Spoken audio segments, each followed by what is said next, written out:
മനോഹരി രാധയൊക്കെ കേൾക്കുന്നതിന് മുമ്പ് കുറച്ച് നമുക്ക് യശോദാമ്മയെ കുറിച്ച് കേൾക്കാം. നോക്കൂ, ഈ ഭഗവാൻ അദ്ദേഹത്തിന്റെ ജീവിതത്തിൽ ഏറ്റവും കൂടുതൽ മിസ് ചെയ്തിട്ടുള്ള അമ്മമാരുടെ സ്നേഹമാണ് ഞാൻ പറഞ്ഞു. അതിപ്പോൾ ഭഗവാൻ ആവശ്യത്തിന് കിട്ടിക്കൊണ്ടിരിക്കുന്നുണ്ട്, ഒരു കുഴപ്പമില്ല. ഇനി മതിയായിട്ടില്ല.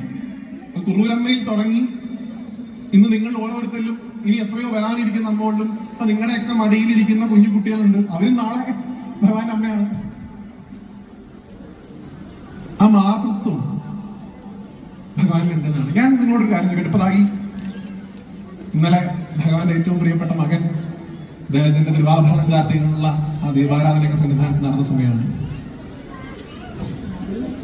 സ്വാമിയുടെ ഏറ്റവും വിശേഷപ്പെട്ട ഒരു തീർത്ഥാടന കാലത്തിന് ഏതാണ്ട് പരിസമാപ്തിയായി.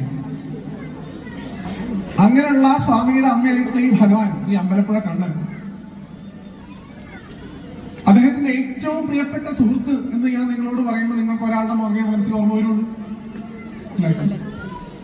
സുധാമാവാണ്, കുചേലനാണ് ആണല്ലോ. ധനുമാസത്തിൽ 30 ബുധനാഴ്ച എവിടെയും തിരക്കുണ്ടായിട്ട പോലെ അല്ലെ കുചേല ദിനം അവിൽക്കിരി സമർപ്പിക്കുക. നമ്മുടെയൊക്കെ തന്നെ മൊബൈൽ ഫോണിന്റെ വാട്സ്ആപ്പ് സ്റ്റാറ്റസുകളിൽ കൃഷ്ണനും കുചേലിനും കെട്ടിപ്പിടിച്ചിരിക്കുന്നു. ബാക്ക്ഗ്രൗണ്ടിൽ അജിതാഹരൻ പ്ലേ ചെയ്യുന്നു.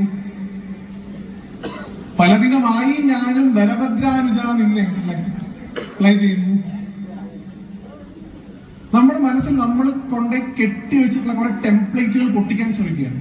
കാരണം ഭഗവാൻ എല്ലാ ടെംപ്ലേറ്റുകൾക്കും അപ്പുറം നിൽക്കുന്ന ആളാണ്.